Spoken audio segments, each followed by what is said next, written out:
My son yelled at me for being late to pick up his kid. I was bleeding from a car accident. I shut him up.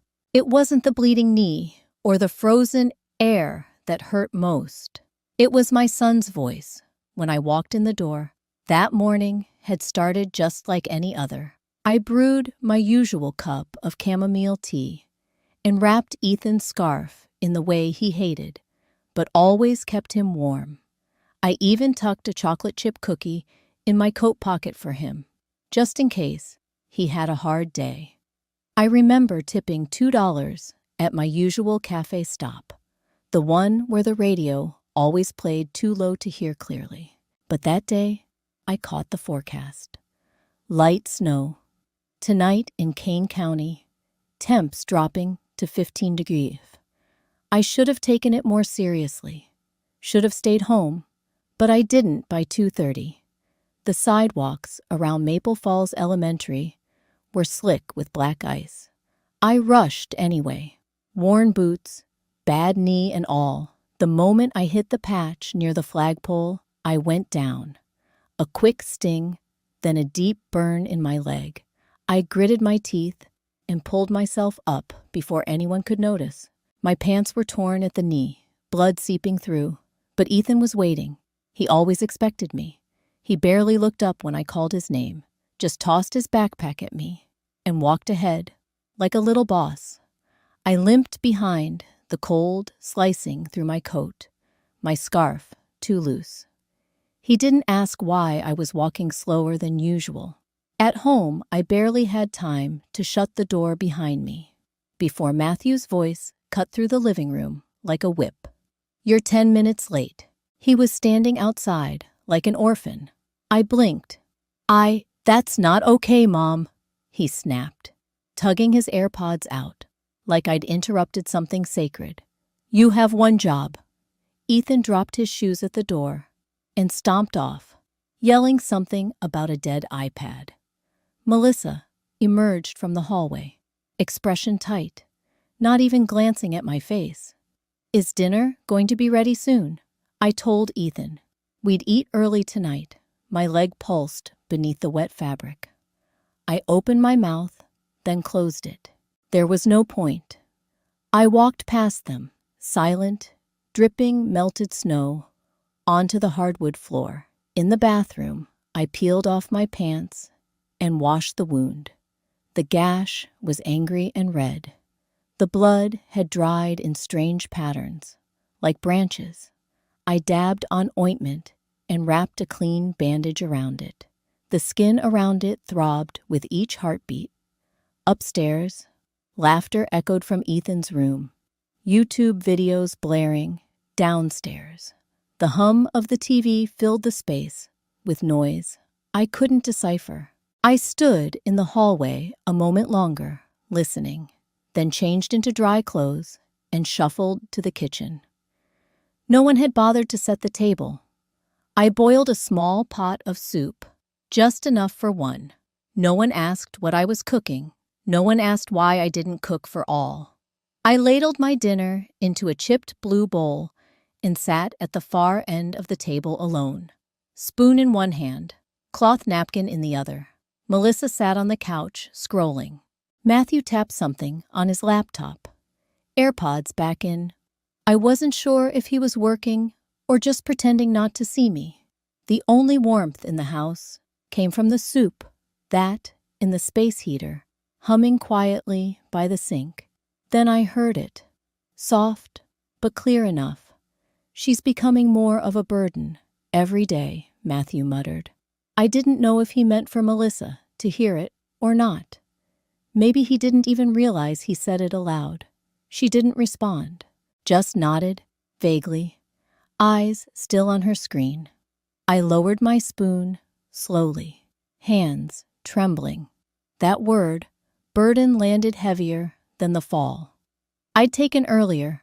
I finished eating, washed my bowl, and dried it with the towel that had faded sunflowers on it, the one Ethan used to like when he was 3. In the quiet that followed, I sat a long while in the kitchen, rubbing circles into the fabric of my pants. I ran my fingers over the bandage and whispered, I wasn't always this invisible. I made Ethan's favorite blueberry pancakes. He asked if we had Pop-Tarts instead. I flipped the last pancake onto the plate, carefully dusting it with powdered sugar, the way he used to love when he was 5. He didn't even look up from the tablet when I placed it in front of him. Do we have any Pop-Tarts? He asked, eyes glued to the screen. I stood there for a second, spatula still in hand.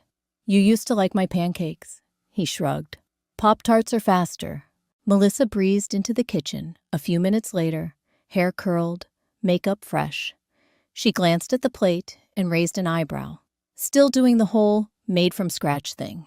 You know, you can get pancake batter on Instacart now. Takes like half the time. Honestly, you still shop. Like it's 1985. She laughed a little, not unkindly, just distracted. Her phone buzzed, and she was already halfway to the living room before I could answer. I poured myself a cup of coffee, ignoring the ache in my knee. It hadn't stopped throbbing since Tuesday, but I stood. I've been standing through worse for years. The snow was falling softly outside, coating the yard in a gentle hush. The radio by the window crackled, then picked up Nat King Cole's voice, warm and velvety chestnuts roasting on an open fire. I used to hum along to that song when Carl was alive. He hated Christmas music, but he let me play it anyway. I finished my coffee and decided to head downstairs. Melissa had mentioned the holiday plates yesterday. They were somewhere in the basement. I was sure of it. Maybe digging around would warm me up a little. The air downstairs was colder, musty with the scent of cardboard and cedar. I passed old moving boxes, a yellowed baby swing, a cracked vase I kept meaning to glue. The holiday plates were tucked behind a stack of tins. I reached for them, and that's when I saw it. The corner of a tin box, pale green with faded pink roses. My heart paused. The recipe box. I hadn't opened it in years. The latch creaked as I lifted the lid. Dozens of index cards sat there, worn with time. My handwriting, my mother's even a few, in Carl's blocky script. My fingers brushed over the familiar titles. Apple crumble, baked, mac and cheese, the strawberry jam cake. Ethan never liked, but I made every Christmas anyway. Then I found it. A yellowing note tucked behind a recipe for lemon bars. The ink was faint, but I didn't need to read it. I knew every word. Thanks for keeping me alive, Carl. It was written after his first heart surgery, when I'd stayed up for weeks straight, cooking bland, boring meals for him, measuring his sodium, hiding the salt shaker, nagging him to take his meds. He called me a nag. Then, one night, he slipped that note into the recipe box. Said nothing, just let me find it. He never said those words out loud. I pressed the paper between my hands. It was soft, from age, almost fragile, like something sacred. I sat down on the basement step, the tin in my lap, and wept quietly. The kind of crying that doesn't shake your shoulders or echo through a house, just salt and memory later. I carried the tin upstairs and stepped out onto the porch. The snow had slowed, leaving a fresh, white sheet over Maple Falls. I sat on the bench box, still in my lap, and let the cold numb my hands. Morning, Helen, a voice called. Nancy stood at the edge of her walk, clutching a mason jar, wrapped in a dish towel. Thought you might want some peach preserves, she said. Made them last week. I wiped my face quickly and smiled. That's sweet of you. She stepped up, eyeing the box on my lap. That, your old recipe box. I nodded. Just feeling the cold today. I lied. Nancy didn't push. She just sat beside me for a minute. Jar warm between us. The door creaked open behind me. Helen, Melissa called. Can you pick Ethan up early on Monday? I've got a nail appointment. At 4. I didn't turn, just nodded barely. After a moment, I opened the lid again and found the note. I folded it slowly, deliberately, and whispered. Even Carl noticed once. They never do. Nancy stood, pulling her scarf tighter. She took a few steps, then turned back. You know, you can talk to me anytime. It wasn't the shirt. It was the way he yelled, like I was nobody. The house buzzed with noise. That morning, pots, clattering drawers, slamming Ethan's screeching cartoons, still playing upstairs. Even though he was supposed to be getting dressed, the sky outside was pale and cold, the kind of white-blue that always made my joints ache. The annual tree lighting ceremony was at 4. Ethan's class was singing Jingle Bell Rock. He was excited, or had been, until the moment I made a mistake. I had forgotten to iron his choir shirt. It had always been ready before, folded, hung, pressed to perfection. But this morning, somewhere between the cinnamon rolls and Melissa's non-fat latte request, it slipped my mind. Just one small thing, Matthew's voice exploded from the hallway. Where's the damn shirt? I flinched. My hands were wrist-deep in a bowl of batter. It's in the laundry room. I meant to. You meant to. His footsteps pounded toward me, fast and sharp. Jesus, Mom. You meant to. He held the wrinkled white shirt in one hand, waving it like a flag of war. Ethan stood behind him, pouting, arms crossed. You ruin everything, Ethan said, not yelling, just flat. I froze. Melissa appeared next, arms folded neatly. You said you had it. Helen, I couldn't look at any of them. I walked into the kitchen. My hands were shaking. I turned off the oven. The cinnamon rolls, half-baked. The smell of them, sweet, unfinished, only made me feel more sick. Matthew kept muttering as he left the room. Unbelievable. I leaned against the counter, pressing both palms flat to the cool tile. From across the street, Nancy stood on her porch, pretending to water a plant that had long since frozen. I saw her phone in her other hand. She wasn't trying to hide it.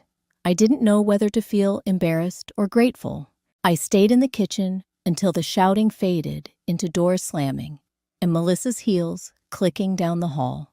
The house felt colder than it should have. The heating was fine, but something in the walls, something between us was broken after they left. I climbed the stairs and walked slowly to my room. I opened the closet and pulled down my old Navy suitcase, the one I used when Carl and I drove to the Smoky Mountains in '92. The zipper still stuck on one corner. I packed 2 changes of clothes and a worn photo of Carl and me taken at a 4th of July picnic decades ago. His smile was crooked. My hair was too big. We looked like strangers now. I stood in the hallway and looked around at the family photos that didn't include me, the wall hooks never used for my coat, the silence that had always followed my footsteps. Then I spoke. You want so much from me, but never once asked how I was doing. My voice didn't tremble. It was low, calm, like I was stating a fact. That afternoon, I stood at the back of the park, watching Ethan sing. He missed a few words in the second verse, fidgeted with his sleeves. I saw it, but I didn't comment. I clutched the suitcase, handle tighter. When I returned home, the porch light was on. I climbed the steps slowly, legs sore. The suitcase thumped softly behind me. Then came the knock. Nancy stood at the foot of the porch, wrapped in a thick brown coat, cheeks pink from the cold. She looked up at me, her eyes steady. You don't have to do this alone. I didn't slam the door. I didn't scream. I left a letter, then quietly froze their future. The sun hadn't fully risen when I slipped out of bed. The house was still steeped in that fragile silence, only found before dawn. I moved slowly, careful not to wake anyone. Even the floorboards seemed to cooperate, for once creaking softly beneath my slippers, as if urging me forward. In the kitchen, I lit the small lamp above the sink. The glow barely reached the table. I sat down, folded my hands for a moment, then opened the drawer where I kept stationery that hadn't seen light in years. I didn't list grievances. I didn't vent. I just wrote questions. Did you ever see me? Did it ever matter when I smiled or cried or bled? Did you know I used to dance in the kitchen when no one was home? I didn't sign love, mom. I just signed mom. Upstairs, I could hear the faint hum of Matthew's sound machine. Ocean waves crashing over my worn-out nerves.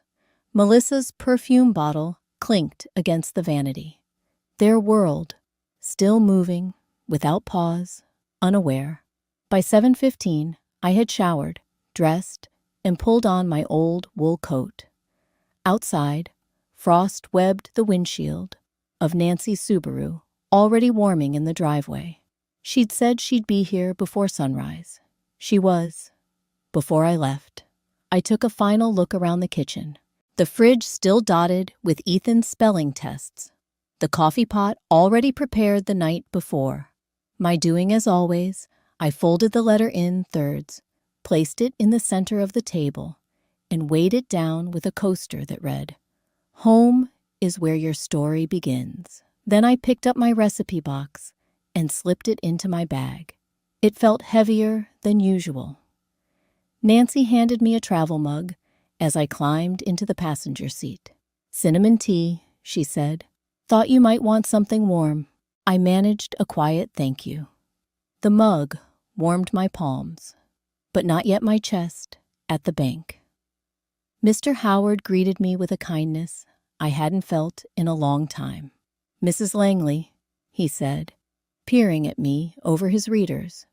"You always handled everything for Carl, didn't you?" I nodded. Yes. He never liked paperwork. He smiled. The kind you give someone when you remember more than you're saying. I remember. It didn't take long. I explained that I wanted to freeze the joint account. Carl had left me, the one I discovered Matthew had been dipping into the past year. Mr. Howard didn't ask questions, just handed me a pen and a clipboard. When we walked out, the frost had melted from the sidewalks, but I still felt cold.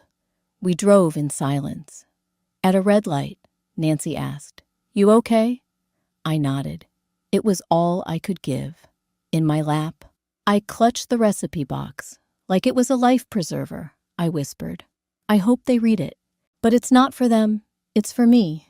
Meanwhile, back in the house, the sun was fully up. Matthew burst through the door, coat still on, muttering about needing breakfast before his meeting. He called out once, twice, then louder, "Mom!" No answer. Melissa entered the kitchen, holding her phone. "She's probably folding laundry or something." She stopped. The letter lay untouched on the table. Before she could read it, the phone rang. Matthew grabbed it. His face twisted as he listened. "Wait, what? The account's frozen." His voice dropped. "She froze it." Melissa finally looked at the letter. She read the first line, then the second. Her fingers trembled. She looked up. "She's gone." She actually left. The house was smaller. The heater rattled, but the silence was finally kind. It took a week for my ears to adjust. I didn't realize how loud my old life had been until I woke up in this cottage. No Ethan shouting for cereal. No Matthew pacing during phone calls. No Melissa asking if I'd picked up the wrong brand again. Just the soft tick of a wall clock and the occasional chirp of birds that hadn't flown south yet. Nancy's late sister had left the place almost untouched. A floral quilt on the bed, yellowed curtains that glowed in morning sun. The heater clanked like it was coughing through its final years. But it worked. That was enough. We spent the first few days scrubbing down the kitchen. Nancy sang along to the radio. Old Carpenters. Sometimes Simon and Garfunkel. She said baking would warm the place up. I didn't tell her I'd already planned to. I used to bake to fill time. Now I baked because it brought me back to life. Cinnamon rolls first, then an apple pie with a crust that flaked like memory. The smell drifted out the cracked window. A dog barked down the lane. Nancy peeked in and grinned, cheeks smudged with flour. "You've still got it," she said. By Saturday, we had a folding table and a slot at the weekend farmers market, nestled between a booth selling hand-knitted scarves and another ladling out butternut squash soup. I was nervous. My hands trembled slightly as I laid out the baskets, but the first customer smiled, then came back the next week with friends. One of them was Mr. Hank. He walked with a cane, wore a brown bomber jacket, and a cap that said, "Ooh, veteran." His eyes were clear blue, sharp, with memory. After his first bite of cinnamon roll, he looked at me, tilted his head, and said, "This tastes like 1947. I smiled, not sure if it was a compliment. He came every Saturday after that, always bought 2 rolls, said one was for the road, the other was for his wife, who passed in 2008. "I eat hers, for her now," he said. "She used to make pies, too, but never had the nerve to sell them." I didn't say much in return, just wrapped the rolls carefully and handed them over with a nod. Nancy handled most of the logistics, taking orders on an old tablet she'd unearthed from a drawer. I called it a magic slate, this touchscreen thing. "It's witchcraft," I said, tapping it cautiously. Nancy nearly dropped her coffee, laughing. We kept our rhythm. Mornings were for baking, afternoons for walking. The trail behind the cottage. Maple trees stood bare, but noble, like silent guards. In the evenings, we sat by the window with tea, sometimes saying nothing at all. One evening, I checked the tablet and noticed I had a new voicemail. I expected it to be from the market coordinator, but it was Ethan. His voice was soft, scratchy. "Grandma, I miss you. Mommy says you're busy." I told her, "Your pancakes are better than Pop-Tarts. I don't care if they're burnt. I hope you come home." I didn't cry, but my chest felt like it had been knocked from the inside. Later that night, as Nancy dried the last dish, she said, almost offhandedly, "My son hasn't called in 3 years. Guess we raised them too well, huh?" We both laughed, but the sound faded too quickly. In the quiet, I whispered to myself, "I used to make pancakes no one wanted. Now strangers line up for my bread." Nancy walked in from the other room with something folded in her hand. She sat down, unfolded it, and slid it across the table. "There's a spring fair next month," she said, tapping the flyer. "You ready to go public?" He knocked, like it was still his house. But this time, I didn't answer right away.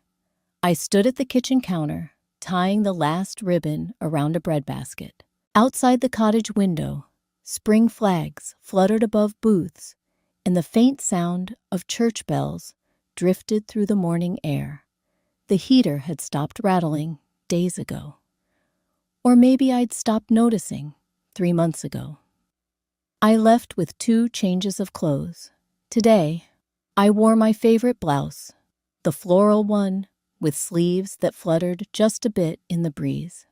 I used to save it for Sundays, for when Carl still cared what I wore. He said it was too cheerful. I wore it anyway. Nancy peeked in from the porch, balancing a tray of cinnamon rolls. "You ready?" she asked. Before I could answer, the knock came again, louder this time, familiar. I walked slowly to the door, My hand rested on the knob. I took a breath, then opened it. Matthew stood there, hair unkempt, tie askew, Melissa behind him, pale and tired looking, holding Ethan's hand. Or maybe he was holding hers. His eyes flicked up at me, then down again. "Hi, Mom," Matthew said. We didn't know where else to go. I waited. He shifted. "Ethan, he talks about you all the time. Keeps asking if you'll make pancakes again." Ethan peeked around Melissa's legs. I said, "Sorry." He mumbled, eyes shiny. Melissa said nothing. I stepped outside, closing the door behind me. The sun felt warm on my back. "I loved you all," I said slowly. "I still do, but I won't live unloved anymore." No one spoke. Melissa looked away. Matthew nodded more to himself than to me. They turned. Ethan paused, gave a little wave, then climbed into the back seat. I didn't cry. Inside the kitchen smelled like nutmeg and lemon glaze. Nancy placed a slip of paper on the shelf. It was the transcript of the audio clip she'd saved, framed now in simple wood. "Our freedom started there," she said softly. I nodded. "At the fair. People lined up early. Kids ran with cotton candy. Someone played folk guitar near the fountain. We sold out of cinnamon rolls by 10. Just before noon, a woman with streaks of silver in her hair approached the booth. She held a loaf of honey wheat like it was something sacred. "I watched your video," she said. "The one where you spoke at the community center last month. Your strength helped me leave too." I didn't know what to say, so I just placed my hand over hers for a moment. That was enough.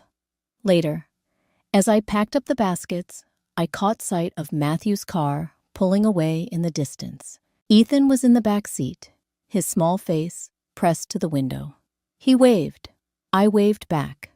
Then I turned to Nancy, who was tucking the last cash envelope into her purse. "Let's bake something new tomorrow," I said. She didn't raise her voice. She didn't beg to be seen. She simply walked away. And for the first time in years, every step felt like hers. Some people spend a lifetime giving thinking. It's the same as being loved. But when love forgets to say thank you, even the warmest heart begins to freeze, like an old quilt once wrapped around a family's winter. She was set aside when spring came, until she remembered her own warmth. So, if this story has touched something quiet in you, maybe it's time to check who you've stopped hearing or who's stopped hearing you.